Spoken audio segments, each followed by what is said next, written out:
Hi hello brothers, ఎలా ఉన్నారు? ఇంకొక వీడియోతో మీ ముందుకు వచ్చాను బ్రదర్స్. మన వీడియో నచ్చితే ఒక లైక్, ఒక షేర్, ఒక సబ్స్క్రైబ్ మీకు నచ్చుతుందని ఆశిస్తూ మీ తొలివలపు ఛానల్. నేను ఇంకా మా పల్లె వాతావరణాన్ని ఆస్వాదిస్తున్నాను.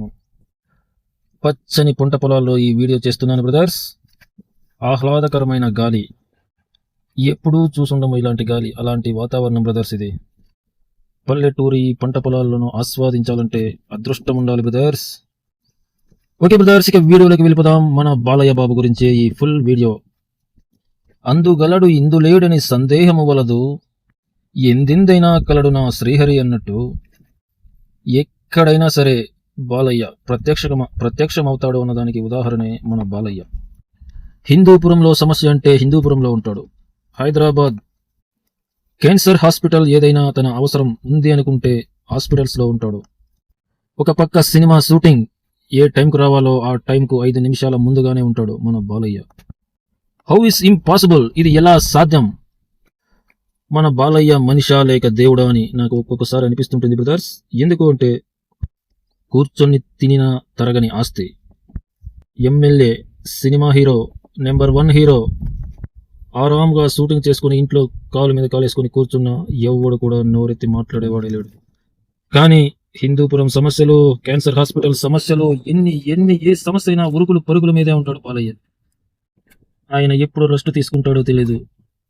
ఈ వయసులో ఎన్ని పనులు చేసి ప్రజల దగ్గర మన్ననలు పొందుతున్నాడు అంటే ద గ్రేట్ మనిషి అనలేం, ఒక దేవుడు అనక తప్పదు. కొందరిలా మేము రాజకీయాలు చేయలేం బాబోయ్, మేము ప్రజలకు సేవ చేయలేం బాబోయ్ అని పారిపోయిన వాళ్ళలా కాకుండా ప్రజా సమస్యల్ని, అటు సినిమాల్ని, అటు హాస్పిటల్ చైర్మన్గా రోగులను కాపాడే విధంగానూ ఆయన చేస్తున్న పనులు అన్నీ ఇన్ని కావు. ఎవరైనా సరే సలాం కొట్టాల్సిందే మన బాలయ్యకు. మన గురించే మాట్లాడుకుందాం. ఒక ఉద్యోగం కానివ్వండి, ఒక పని కానివ్వండి, ఆ ఉద్యోగం అయిపోతానే ఇంటికి వచ్చి సోఫా మీద హాయిగా పనుకొని టీవీ చూస్తూ కూర్చుంటాం. ఎందుకు? మన జాబ్ అయిపోయింది, ఇక మనకు హ్యాపీగా కూర్చొని ఎంజాయ్ చేద్దామంటారు ఇప్పుడున్న మన వాళ్ళు.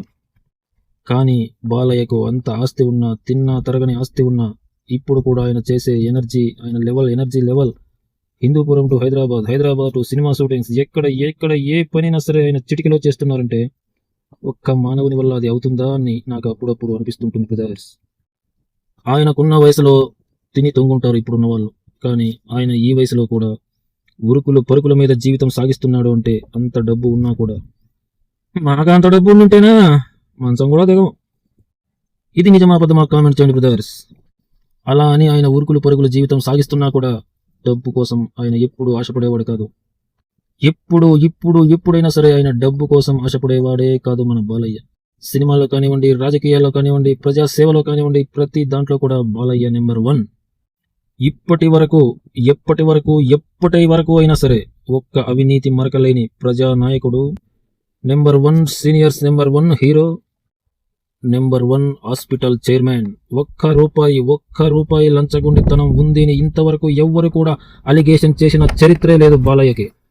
అటు సినిమాల్లో కానివ్వండి, ఇటు రాజకీయాల్లో కానివ్వండి, అటు హాస్పిటల్లో ప్రజల సేవ కానివ్వండి, ఎక్కడైనా సరే ఒక్క రూపాయి లంచగొండి అని ఇప్పటి వరకు ఎవరు వేలెత్తి చూపని వన్ అండ్ ఓన్లీ నాకు తెలిసి ఇండియాలోనే కాదు వరల్డ్లోనే ఒకే ఒక్కడు నందమూరి నట సింహం పద్మభూషణ్ నందమూరి బాలకృష్ణ. అంతే. ప్రతి ఒక్కరి మీద అలిగేషన్స్ ఉన్నాయి. అంత కమ్ముకున్నాడు, ఇంత తిన్నాడు, ఇంత అమ్ముకున్నాడు, ఇంత సీట్లు అమ్ముకున్నాడు అని ప్రతి ఒక్కరి మీద ఆరోపణలు ఉన్నాయి. సినిమాల్లో అయినా సరే ఇంత అడిగాడు, అంత తీసుకున్నాడు, అవ్వడిగాడు, ఇవ్వడిగాడు అని ప్రతి ఒక్కరి మీద అలిగేషన్స్ ఉన్నాయి. ఒక్క బాలయ్య మీద తప్ప. సినిమాల్లో కానివ్వండి, రాజకీయాల్లో కానివ్వండి, ఏ ఒక్క చోట కూడా బాలయ్య ఇంత డిమాండ్ చేశాడు అని ఎప్పుడు కూడా బయట కూడా న్యూస్ రాలేదు. మీరు ఎంత ఇస్తే అంతే అలానే ఒప్పుకుంటాడు అంతే బాలయ్య. నిర్మాతల పాలిట దేవుడు బాలయ్య, దర్శకుల పాలిట దేవుడు బాలయ్య, ప్రజల పాలిట దేవుడు బాలయ్య. ఇందులో ఎటువంటి కూడా సందేహమే లేదు. ఇప్పటి వరకు కూడా ఒక్క రూపాయి బాలయ్య అవినీతి చేశాడు అనే మార్కు లేదంటే ఆయన దేవుడు కాక ఇంకేమవుతాడు బ్రదర్స్. 2-3 రోజుల నుంచి వీడియోస్ చూస్తున్నాను బాలయ్యవి. ఆ హాస్పిటల్స్లో చిన్న పిల్లలతో మాట్లాడటం కానివ్వండి, వాళ్ళను ఆశీర్వదించడం కానివ్వండి, వాళ్ళ ఊరు పేర్లు అడిగి తెలుసుకోవడం కానివ్వండి, ఇంత ఓపిక ఈ వయసులో ఎవరికి ఉంటుందయ్యా? ఒక్క దేవుడికి తప్ప.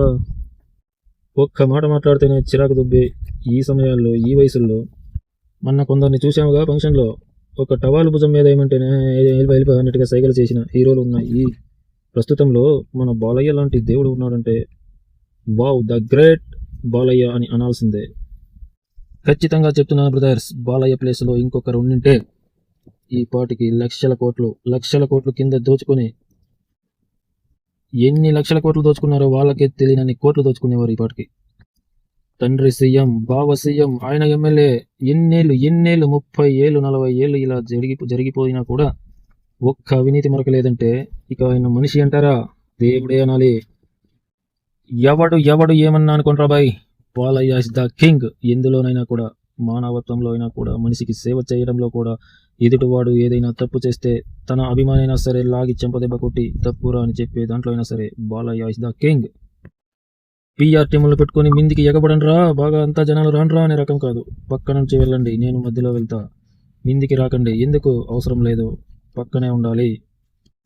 జనాలను చూపించుకోవటం కాదు, జనాలు వెనుకుంటే చాలు. జనాలను మన మీదికి వచ్చేసి అన్నా అన్నా అన్నా అంటే అది క్రేజ్ ఉన్నట్టు కాదు.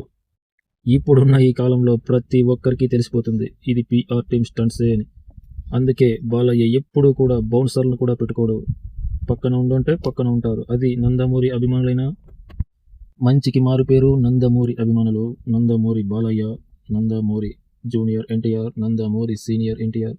నందమూరి అంటేనే మంచికి మారు పేరు. ఎవరు ఎన్నైనా అనుకోండి, బాలయ్య ఇస్ ద గాడ్. ప్రతి ఒక్కరికి ఆయన ఆదర్శం. అవినీతిలో కానివ్వండి, ఏ దాంట్లోనైనా కానివ్వండి, ఒక్క మరకలేని వ్యక్తి వన్ అండ్ ఓన్లీ బాలయ్య. ఆయన్ను ఆదర్శంగా తీసుకుంటే ప్రతి ఒక్కరూ కూడా శిఖరాలను జయించవచ్చు అని నా అభిప్రాయం బ్రదర్స్. రాత్రి 3 గంటలకే నిద్ర లేచి ఎక్సర్సైజ్ చేసుకుని దేవుణ్ణి పూజించుకుని ఈ వయసులో కూడా ఆయన చేస్తున్నాడు అంటే the great Indian Bharat Ratna award ఇచ్చినా కూడా ఆయనకు తక్కువే అవుతుంది అని నా అభిప్రాయం బ్రదర్స్. మీరేమనుకుంటున్నారో కామెంట్లో తెలియజేయండి. ఈ వీడియో నచ్చితే లైక్, షేర్, సబ్స్క్రైబ్. జై బాలయ్య, జై జై బాలయ్య, ఓం నమః శివాయ.